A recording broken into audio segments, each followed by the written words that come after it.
Hi, my name's James Lockerbie. I'm here at the Snow Centre in Hemel Hempstead.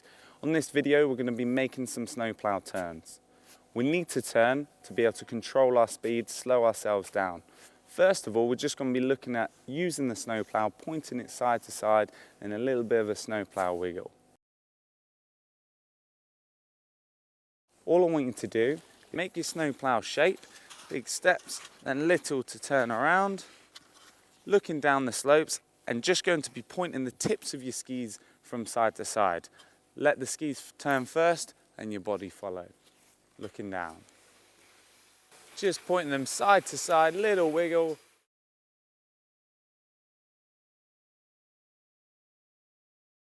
As you go down the slope.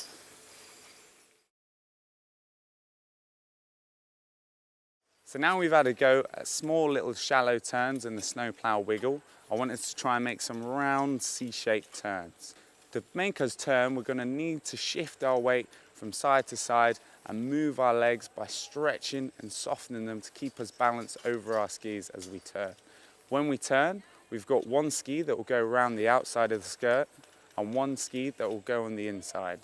We're going to have a little look now down the slope and me linking the turns and going through the movements. So at the top of the turn, I'm stretching onto the outside and softening through the turn. Stretching onto the outside and softening through the turn. Stretch and soften.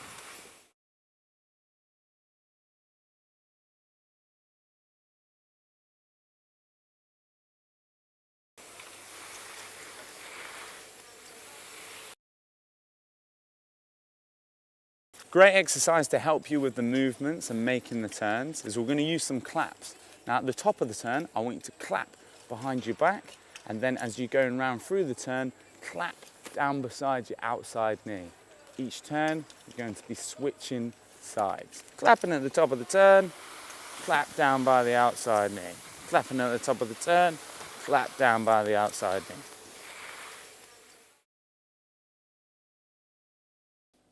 So just going to run through a quick recap of what we've gone through in this video. So remember, when you're starting off in the snowplough, just pointing the tips of the skis side to side. As we're making larger turns there, we're going to need to add in some movements where we're stretching and relaxing the legs, shifting our weight side to side to make sure our skis are turning around the slope. And remember, if you've got any difficulty of whatever we've gone through, then you've got your instructor there at all times that can help you with your personal development.